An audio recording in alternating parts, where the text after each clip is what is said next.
Estate Renovators, the show designed to help real estate agents navigate through the proverbial shitstorm. Now, before we continue, I'd like to introduce my fellow co-host, Rexy, Persian Princess. What are some other names we have for you? The claw. The claw. Well, I don't have a claw anymore. There's no claw. Dead claw. You broke my claw. There's nothing actually wrong with Rex's arm. We just had to restrain the claw. That just is on now. And our favorite butterfly in the sky, Pistol Pete. How are you, Pete? Chanel, thank you so much for these enticing names that you give me. Butterfly, where's that come from? It's a very common theme with you and butterflies. Hope you all well, team. It's great to be back on. Good to have you on, Pete. Today, I'm really excited about today's show. He's a close friend of mine. We've known each other for probably way too long. Surprised we're still friends. But most people in the property industry may not know you by name, but they'll know of you through all the things you've done. Unlike typical real estate agents, Bill Nicholas Luck is our guest. He started off in a project market space, set up his own company called Nyko Property. From Nyko Property, he sold that to an ASX listed company called iBuyNew. Rose up the ranks and became CEO of iBuyNew, which still is an ASX listed company. Helped convert that company into a mining company, and now is a Chief Operations Officer for PropTech, another ASX listed company, who has the market share in all the tech space in real estate. So thank you for coming on our show. Thanks for having me, and it's great to be on. I've been a keen watcher of this show over the last few weeks. Who's your favourite co-host? I have to ask you, Bill. Rex. We go way back, man. Only because they're friends, guys. Let's be real. Brothers. Bill, let's start. Where do we start with you? Like, you've had such an interesting, fascinating career. You've gone as high as you can go, and you're still climbing. Let's go right to the start. You were in finance first. Let's go how you started into property. Yeah, look at the start of my career. Whenever I think about the start of my career, I actually think back before my first job. So when I was up until about 19 years of age, I was absolutely convinced I was going to be a professional soccer player. And you couldn't tell me anything different. And I remember having a realization when I was about 19 years old. I was playing in the reserves in a Premier League team, which is like the second division. And I thought to myself, if you were going to play in Europe, you probably wouldn't be sitting playing reserves in a Premier League team. And I probably thought I was way better than I actually was. And at that point, it was a big moment for me, because I until that exact moment, I was dead set thought I was going to be a footballer. So, well, you were just not that good. Yeah, just not that good. Yeah, that's right. I was a footballer, just not a very good one. So I started my career in, I thought, I'm pretty good at talking to people and to people. I literally looked back then, it was a newspaper, Rexy, so it was a long time ago. I think it was about 2000 or 2001.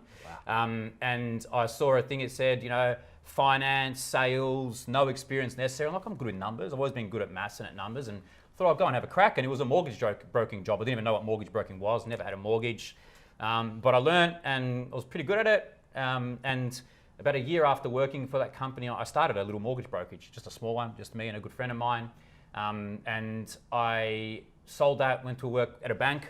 So I was a banker at, I think it was the Hampton branch. I was the home finance manager, they called it the Hampton branch, in my early 20s. And then went on to work for another finance company, which is, I was there for about 3.5 years. They originally bought my trail book when I was at the little broker, and he approached me out of the bank. And we worked there. I worked there for about 3 years, and it, again, I ended up being the director in that business and helping him run it. Gentleman by the name of Zar, really good operator. And I had this idea, because we're a mortgage broking business, and I love property. It's always been, I got into, when I think about finance, why I loved finance back then is because of property. It's not because of mortgages. Yep. And I thought there was this really good opportunity to help people like us, who was a mortgage broker at the time, help their clients buy investment property.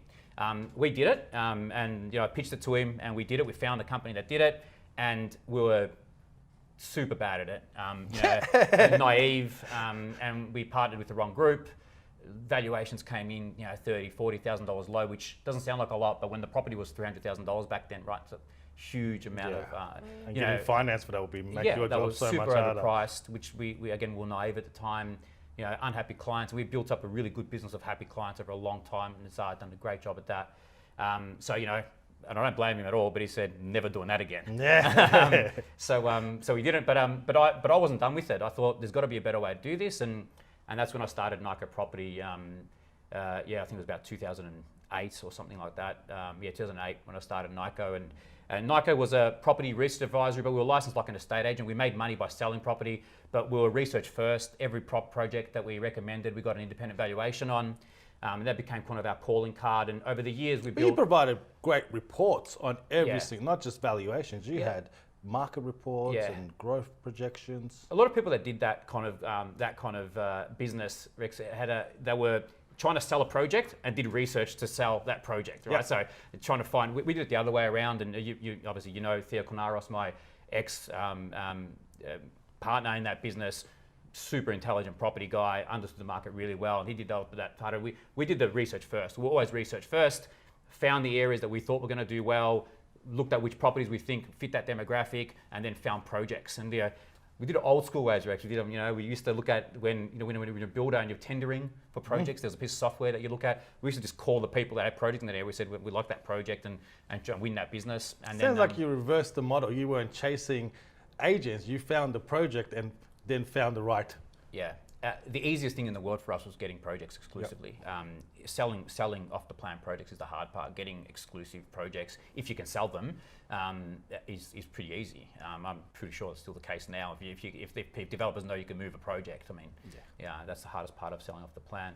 So then over the years we partnered with some of the biggest mortgage aggregation companies in Australia. People like Mortgage Choice, Yellow Brick Road, Val Financial, And you had Finshaw. exclusive arrangements with them when not many other project marketing companies had them. Yes, some of them weren't, some of them were. Some of them, there'd be a panel of property companies that were on. Some of them were exclusive arrangements. And then that led me into being acquired by iBuyNew. And how was that transition? I mean, it was interesting. Rex, as you know, with me, I love business. So if you're a friend of mine, you're going to be happy to talk about business because that's most of the things that I like to talk about. And I had a relationship with a guy in Sydney who I really respected, who was the CEO of iBuyNew at the time. And when my ex-business partner Theo left to pursue other things, and I had some ideas about what I wanted to do. So it was a fast growth type of model, and I was talking to Mark about it at the time, and I was talking about maybe doing a capital raise and that kind of thing. And it just so happened that it was perfect timing that iBuyNew wanted a channel sales business in their portfolio. So it happened really quickly, and we were acquired. Within it would have taken about 6 weeks, which is super fast for a transaction. I remember. You were heavily involved. So And then talk us through. Because you end up becoming a CEO of iBuyNew. You go into something with a certain expectation, and things changed pretty quickly. Mark left, who I really respected. He left the business, and the guy that took over was not a bad guy or anything like that, but just he was a real estate guy. So it was just a totally different focus. iBuyNew was a digital model to transact as a property platform that transacted new projects. So it was a digital business first, sales business second. Yep. And when you bring in a CEO of an ex-franchise business into that kind of environment, it's going to become a real estate agency, which is not bad. It just wasn't what I wanted or what I expected it to be. We had didn't have a great run the next couple of years. When I think it was July 2018. I was just super unhappy. Wasn't the environment I wanted to be in. I remember I was in Fiji, and my wife just tapped me on the shoulder. She goes, "Why are you still there? You're not happy. There's a million other things you could be doing." And when you own businesses for so long, you can't just leave. Yeah. But I've still had that mentality. Like I did anything I could to make it work, and I just said to her, "You know what? You're right." And I resigned. So I resigned from that business, thinking I was going to move into something totally different, and they effectively. They didn't accept your resignation. No, they didn't accept my resignation, and very shortly thereafter I became the CEO of that business. In sort of late 2018. And that had a very long list of challenges. Yeah, I mean, I remember having heart to heart with you, Rex, and thinking, I don't know if I should do this. It was a business in severe decline. Nyko was doing one of the subsidiaries was doing okay, but the main business was in severe decline. I mean, literally losing millions of dollars a year, using the markets, the public markets to raise capital. But you know, you can only raise capital so many times before people think, well, it's not going to work, right? So I think when I took over, we had, and it was a public company, it's all public information, so I can tell you this. We had 1.5 months capital in the business when the business was losing millions of dollars a year. So it was not a great situation to be in. You know, but I took that challenge on, understanding what it was. I gave myself 3 months to turn it around, which in hindsight was a pretty difficult task. And that was going into, I'm sure the real estate agents would know, end of 18 was probably the worst market for off-the-plan sales I've ever seen in 20 years odd that I've been doing this. Really, really tough market. And we had to make some really, really tough decisions, which I remember sitting down with the board in January and saying our options are, well, going the way we are is not an option. Option 2 was, you know, really downsize, right-size the business significantly and try and really slowly build it back up. Or the third option was realize the asset value that we had in the several different assets that we had, and then relist the business into a totally different different business, which is what you're talking about earlier on with it had turned into a mining business. And we got really, we worked really, really hard. A gentleman by the name of Eric Chow and I worked super hard to make that happen. We got a bit of luck along the way. I remember thinking to myself, everything has to go exactly right for us to survive. Like not one thing could go even 90% right. Everything had to go 100% right for us to survive, and we got lucky. We worked really hard, and I don't know if it's luck or your hard work. You did some tough work there. Yeah. I mean, it's you know, in hindsight, some of the deals that we did to sell those assets and get that business in a position where we had a clean balance sheet, which was attractive to another business to take over the listed entity, was a big achievement. I look back, you know, at the time it wasn't fun, let me tell you. A lot of stress, sleepless nights, but I look back now, I'm really proud of what we did. You know, I was a major shareholder, but there's a lot of other shareholders that would have lost everything. You know, you think about people who put in money into a listed company thinking they're going to grow their wealth. So it's really, really satisfying to know that you know, every creditor got paid, every shareholder now has an opportunity and been, again, call it luck, call it whatever you want, but the business that took over has gone absolutely gangbusters. So that mining it's an iron ore business, and iron ore prices have gone through the roof, and it's done really, really well. So it's been for us shareholders, and I'm not a shareholder now. Yeah, it's been really great for us that it's been able to have a new life and done really well. Excellent. Some of the technologies we were talking about prior to filming. So you mentioned that there's a couple of real estate softwares that you're managing at the moment, or two in particular. Well, he's moved. So after that, you can continue the story because was I asking you? Yeah. Are you Bill? I'm pretty sure you're Rex. Wasn't asking you. No, continue, Rexy. Continue. No. You're right. I'll let him continue. All about Rex. Rex is the favourite host now. Continue. Now, I thought I was always the favourite host. I'm the favourite host. Jason always introduces me as the favourite host. That's Who are for you? Jason. Sit down. Now, I forgot my question. You're talking about software. The softwares, that's right. Continue on, Rex or Bill. So, so I now work for another listed company. I'm the Chief Operating Officer of PropTech Group. Yeah. And PropTech Group owns a number of PropTech businesses in Australia. For the agents watching, the ones that you'd probably know are My Desktop, which everyone knows, legacy system, older CRM system, and Vault, which is the new age version of CRMs. And we also own another company called Website Blue, which does marketing automations in Designly and also websites. And then recently, only I think it was last week or the week before, we finalised the asset purchase of H1, which was Harcourt's CRM system that they had built.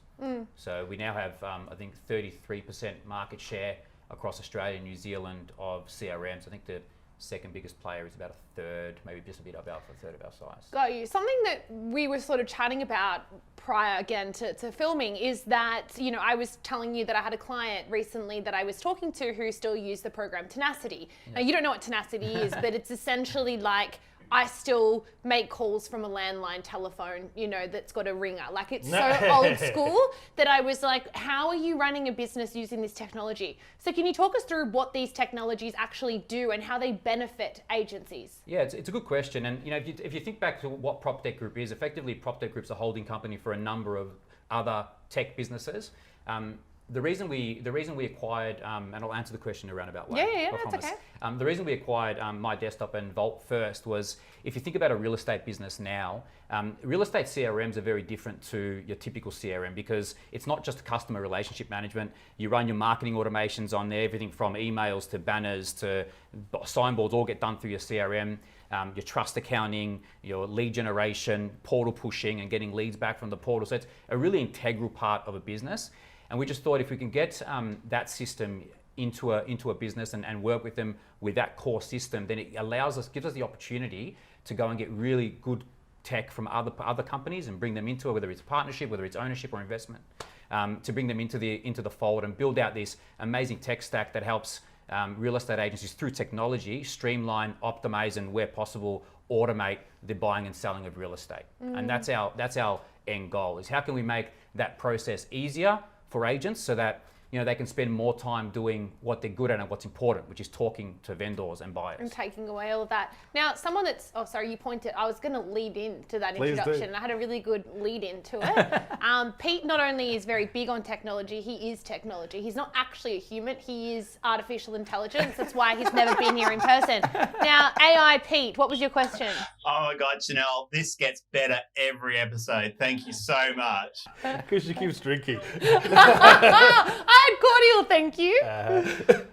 At Real Estate Dynamics, where we do a lot of consultancy, we're seeing a lot of tech overload. So, real estate industry has embraced technology to the point where they've actually got so much technology within a business and they're using 5% of it. How do the industry avoid just having this plethora of technology within their business, which costs a lot when you've got, 7 subscriptions in a P&L?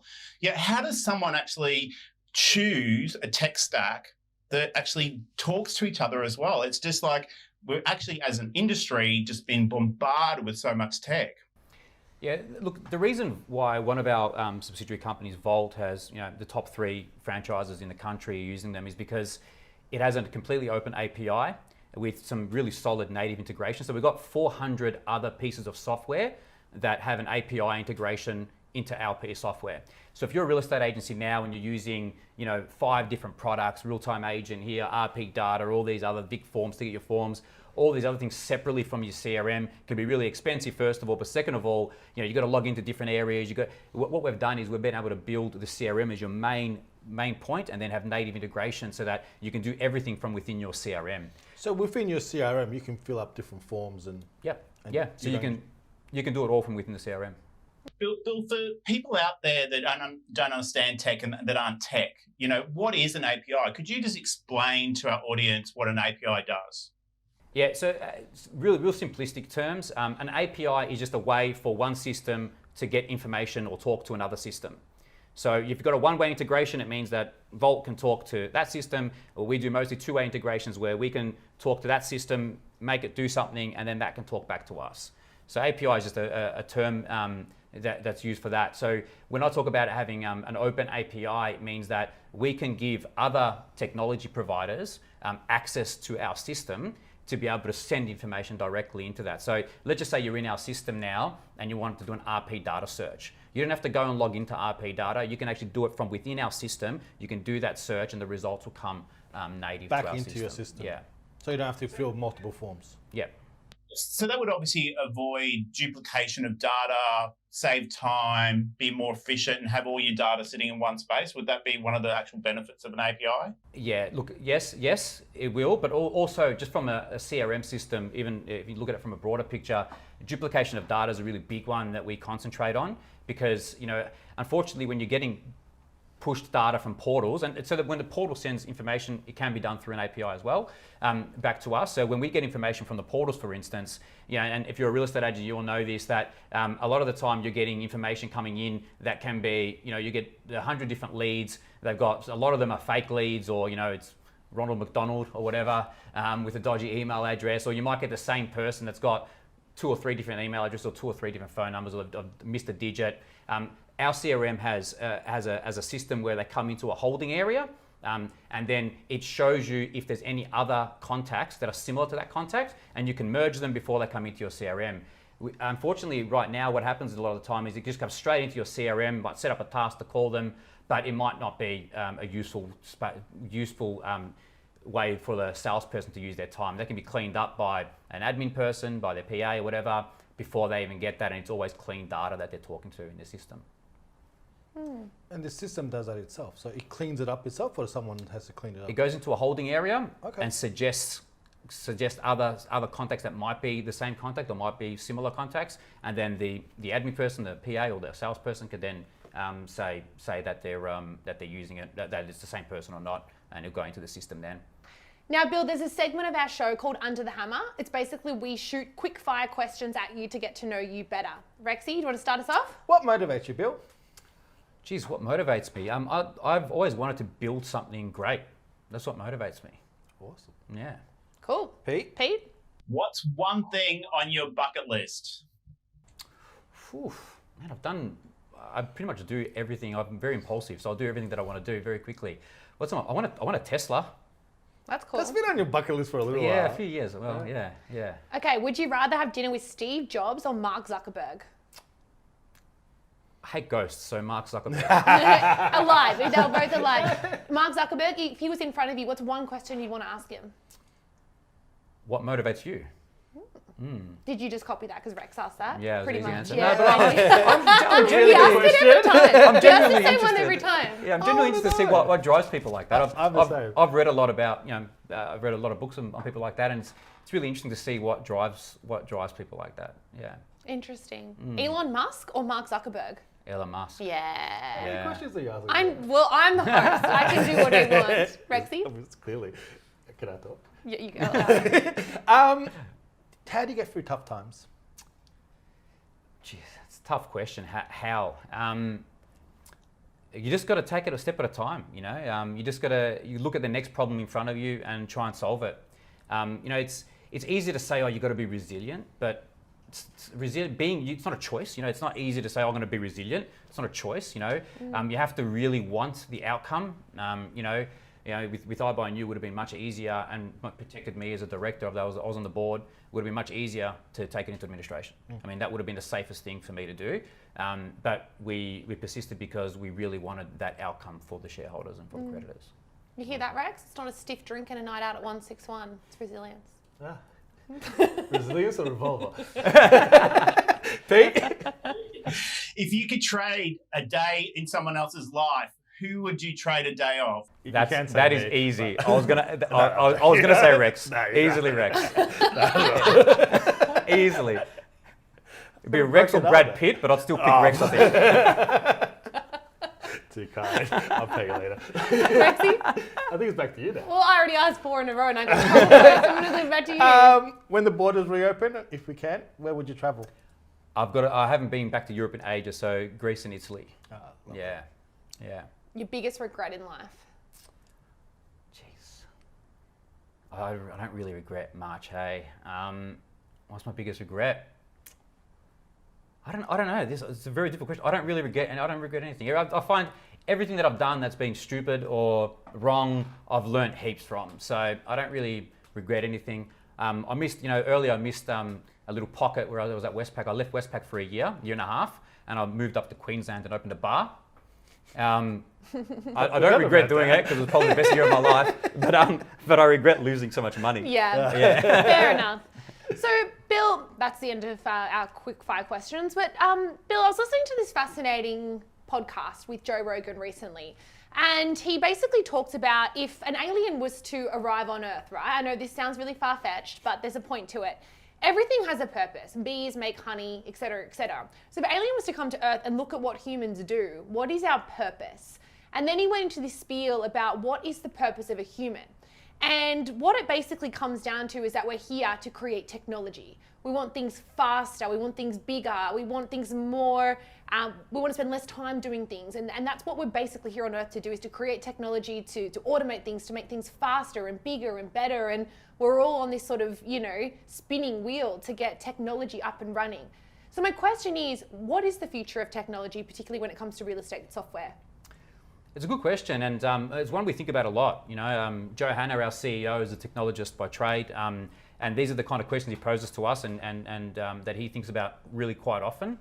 And I think it's going to be all about making things easier for the consumer. So although our clients are the estate agents, I think really it's about how can we, through the estate agents, make that easier for consumer. And Joe talks a lot about getting someone, helping an agent get someone when they're 18 years old and they sign their first lease, building that relationship with them, helping them get into that first lease, then helping them get their finance so they get their first home. So building technology that can see that client from that first initial entry into the property market, whether that's through renting a property or whatever that might be, all the way through their life till they retire and sell off assets. So I think where technology is heading in property is finding a solution to a consumer solution through the agents to help a client go through that journey much easier.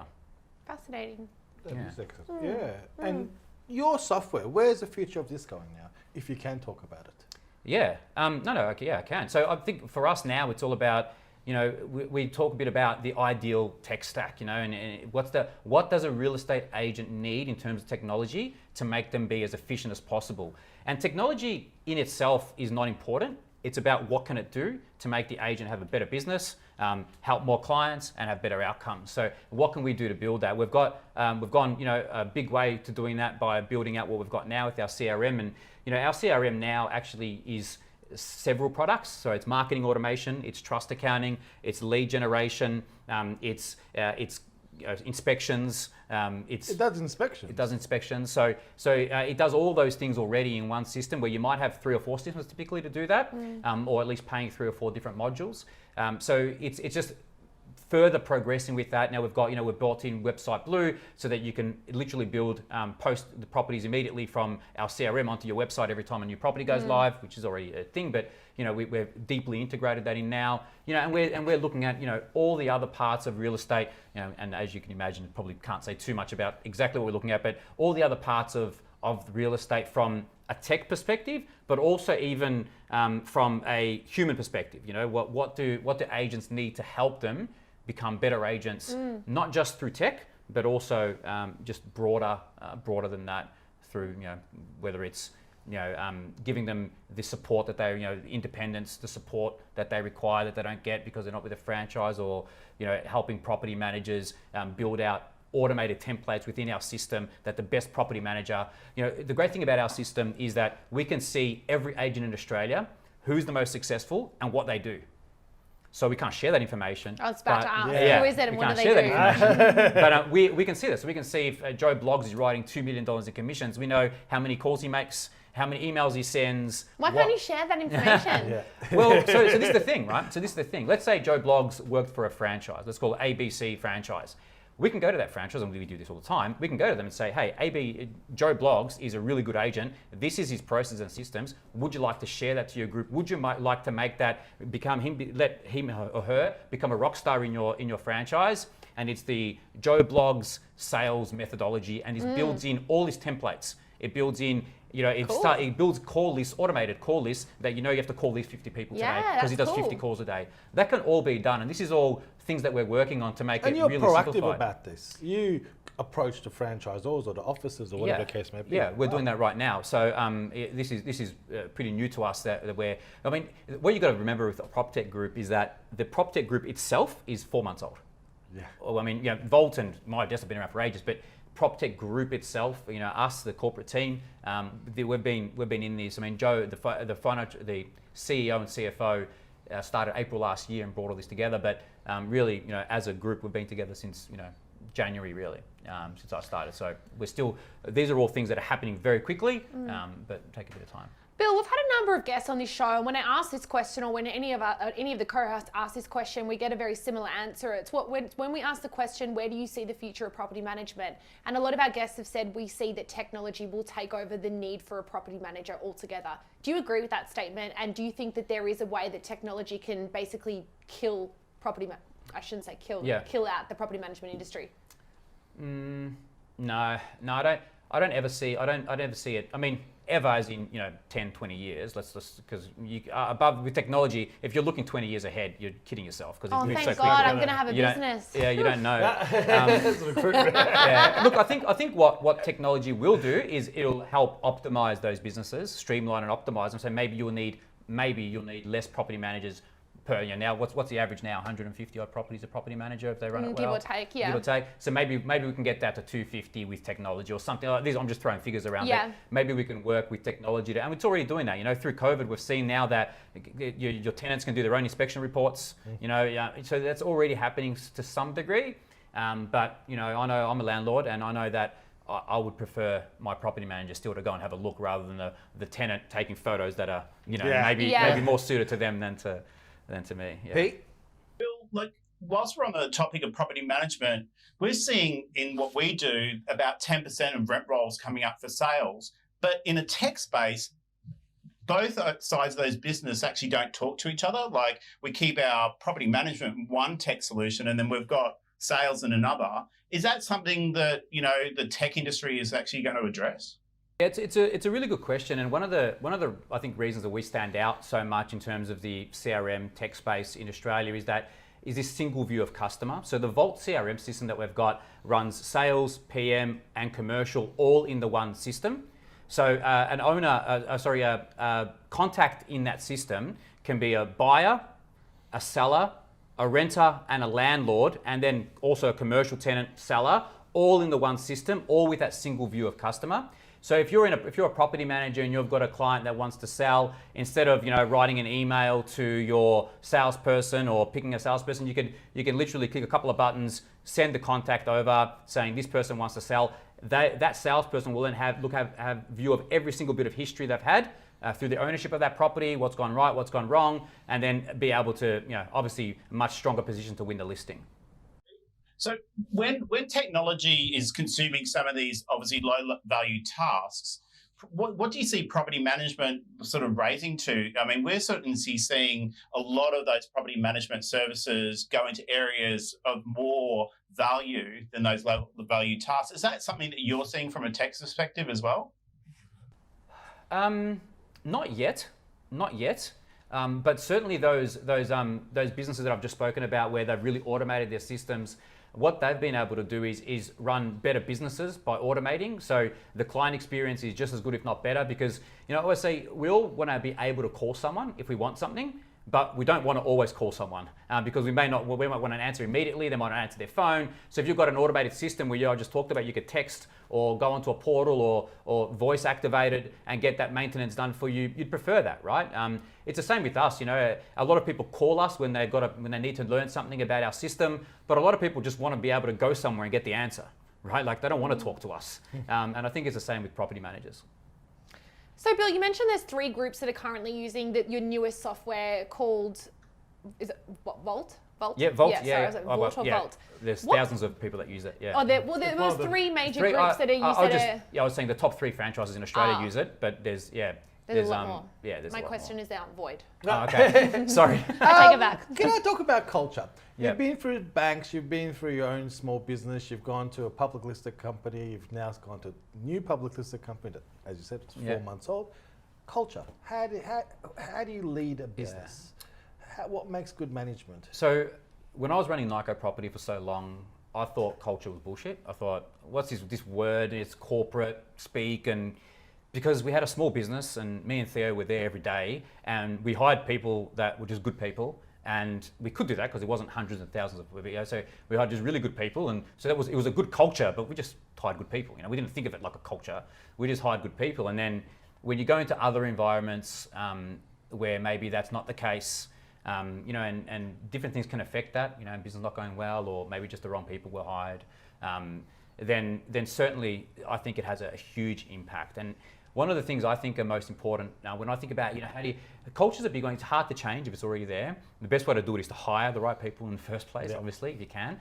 And a big part of building culture for me, I found that, when I'm interviewing someone, the biggest indicator is if they were just going to be a good person, because that's what I think good culture is, just good people. They don't have to be the same as you, they don't have to be the same age or the same gender or whatever. They're just going to be good people. And if they're good people, I think the best way to identify whether someone is truly good people is to ask them, how they see the client in a situation. You know, what's most important to them? You know, client experience or making money, or you know. So really, you ask questions around customer service, and if they feel like making a client happy is really important to them, and you know, not just saying it because everyone's going to say that in an interview, but you ask enough quality questions to bring out the truth.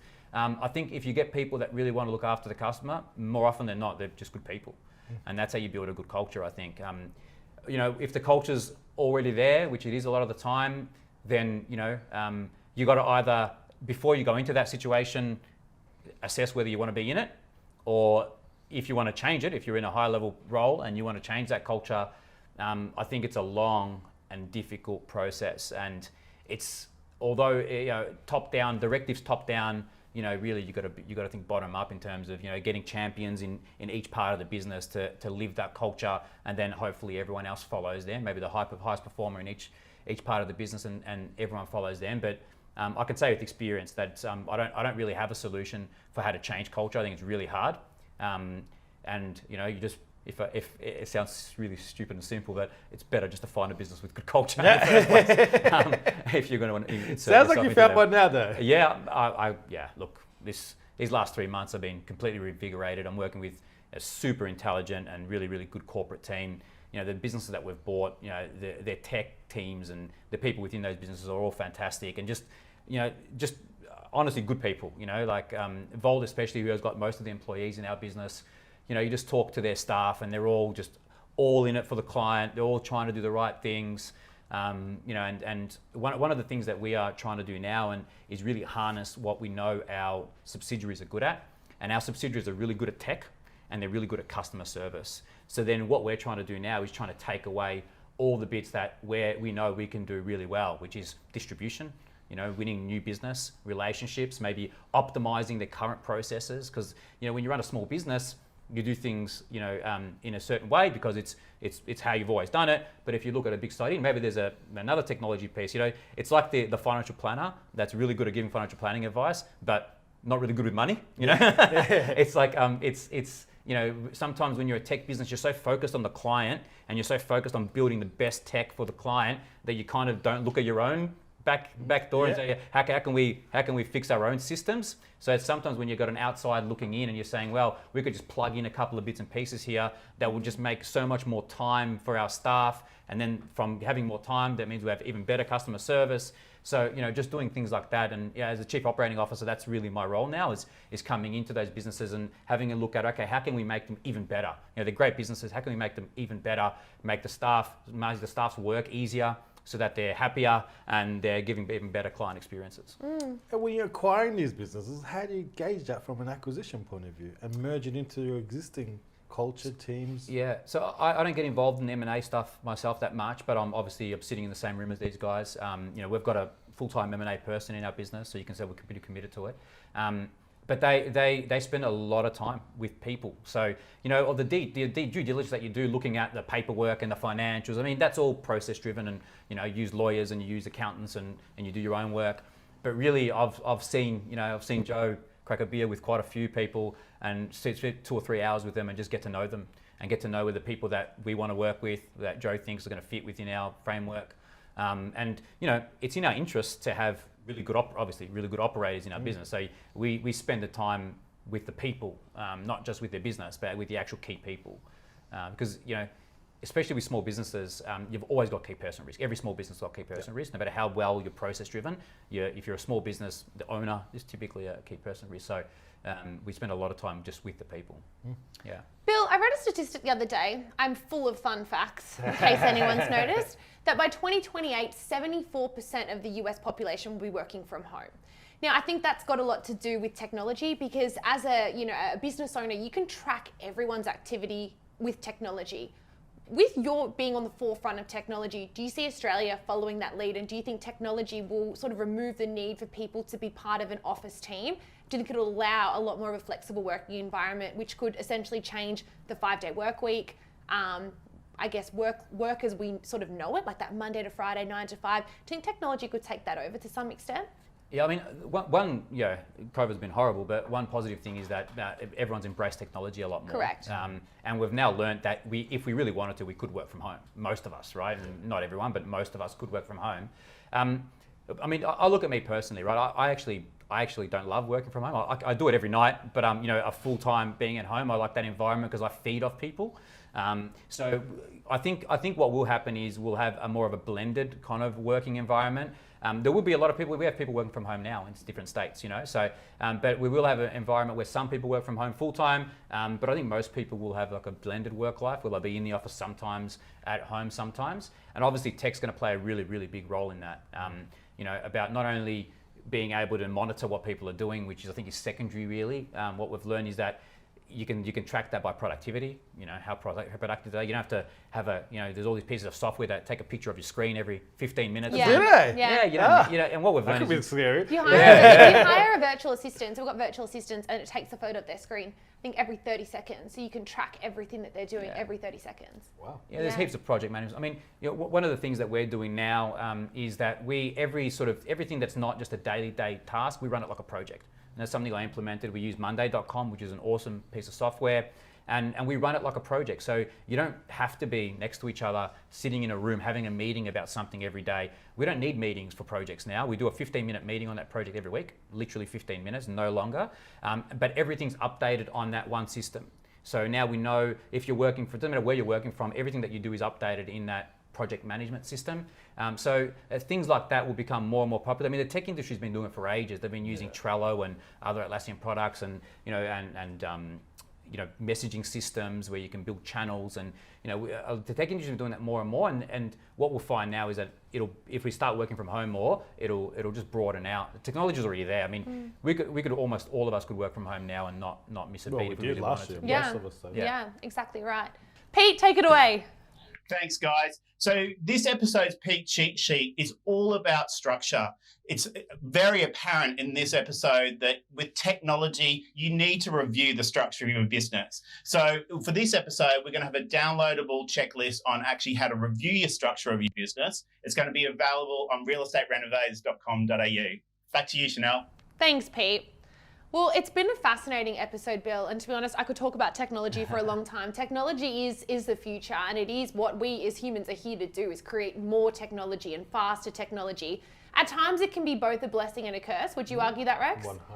There's some brilliant things about technology, but nothing, I guess, in the end can beat human interaction. I think that's the cornerstone of the success of real estate agents and probably all of our businesses combined as well. Bill, thank you so much for being a part of the show. Much, Bill. Absolutely fascinating.